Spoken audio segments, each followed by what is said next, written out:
Namaste, beautiful mummies. It's me again. It's Blair from Maternal, and you are doing the second class in our Preparing for Birth mini course. Now, these poses that I'm teaching you are not only going to help alleviate the discomforts of pregnancy, but in particular, birth. They are going to be preparing your pelvic floor, preparing your core to be able to get baby into a more comfortable position for both you and for baby, so that he or she will be able to more optimally maneuver your pelvis to get out into the world.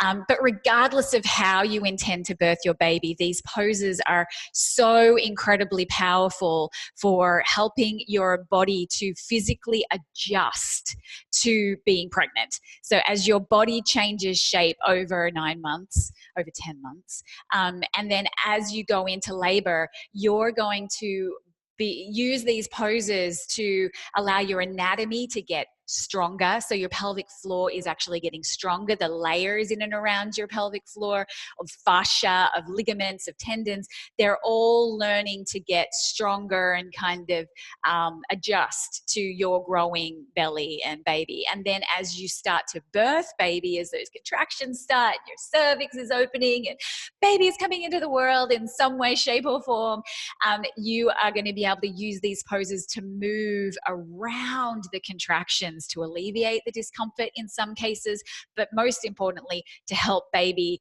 physically move through your pelvis to get into the world. So let's do the two poses that I promised that we do in this class, which is rocking cobra and birth wave. And they're both an extension of the cat-cow that we did in the last class. So if you haven't done the cat-cow yet, go back, do that one, and then join me back here in the second class to do the rocking cobra and birth wave. Okay, so let's do it. So we're on our hands and knees still. This could be a whole sequence. You've done your cat-cows, you've warmed up and lengthened your spine, and then we're going to bring the knees out a little wider. So you can see from the front here, I've gone from knees under my hips to knees out a little bit wider, and then I'm going to bring my toes to touch. So I've kind of created a little triangle at the back, and I'm going to bring my hands a little bit further out in front of my shoulders. So before we were hands under shoulders, knees under hips. Now knees are a bit wider than hips. Hands have walked out a little bit further in front of shoulders. And then we're going to simply send the hips back towards the heels, and then rock forward, shoulders over wrists. Rock back, rock forward. Pretty simple, right? Pretty straightforward. And it's just incredible to me, after all these years of practicing and teaching, that this is a pose that so many women come back to and say, this is what really helped them get through labor. And me personally, I used it, and I know of so many, even women who have planned C-sections or had really long labors, they've used this throughout the labor. And in fact, it's going to help even if your labor is going to go quickly. Because what we're doing, if you close your eyes as you rock backwards and forwards, you can feel how your sits bones are spreading, and then your sits bones are coming together. And then, so you're feeling the bones of your pelvis kind of physically move. And you can take a moment to sit into a child's pose, feel the length of your spine. And this is a really great spine lengthening position. It's really nice for releasing tension in the low back. And then inhale to come forward, exhale to rock back. Inhale forward, exhale back, and take a rest whenever you need it in your child's pose down here on the ground. So that's your rocking cobra. And that's the one that we're going to do. We're probably going to do that in most of our prenatal yoga classes. It's just a straightforward position that helps to lengthen and relax the spine and really kind of prepare your core for the bigger poses that we might do throughout the practice. We might spend the whole yoga class on our hands and knees doing rocking cobra. Who knows?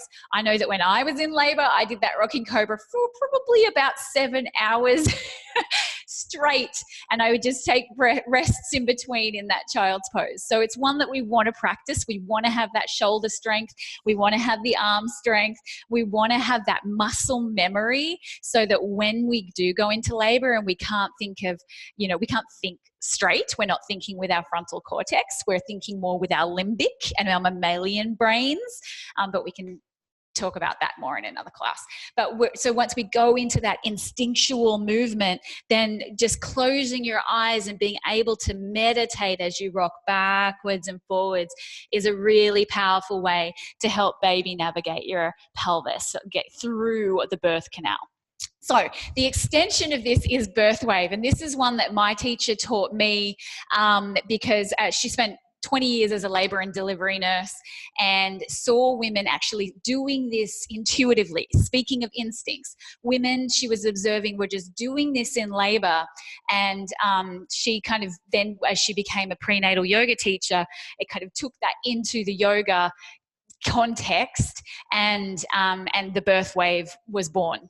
So birth wave is an extension of that rocking cobra. So we'll start on the forearms this time, and you probably want to get down there if your shoulders are feeling a bit tired at this point. And from the forearms, we press up into the cobra. We rock forward, drop the hips, and then we drop the tailbone, rounding the spine and sending the hips back towards the heels. So sounds familiar, right? We've kind of taken cat-cow, rocking cobra, and put them together into what is the birth wave. Coming forward on the forearms, press up, drop the tailbone, round the spine, send the hips back to the heels. Lift the tailbone, arch the spine on the forearms, forward, inhale, drop the hips, round the spine, drop the head, send the hips back to the heels. Take a moment in child's pose. Inhale forward, exhale back. Feels so good, right? Like no matter how far along you are, and I'm not pregnant, I'm postnatal, it feels so good to just get into your shoulders and extend the spine and release the low back. So that's you've got now in your back pocket, you've now got cat-cow, you've got child's pose, you've got rocking cobra, and you've got birth wave. And just doing that sequence every day, your pelvic floor is going to be so grateful and thankful, and your mind is going to get into more of a meditation whenever you do it, even if you're just doing it for, say, 2 minutes, and you just do 3 of each of those poses, and there's your yoga practice. But I do have one more, maybe 2, but probably one more really important pose that I want you to practice throughout your pregnancy, and that will, again, it will help with getting baby into an optimal position in labor, particularly if you're feeling like baby isn't in an optimal position. But either way, your pelvic floor is going to love it. You're going to feel toned and strong and flexible and relaxed and all of those things. So I'll leave you with that. I'll see you in the next class. If you have any questions at this point, don't be a stranger. Get in touch. I'd love to hear from you. Namaste.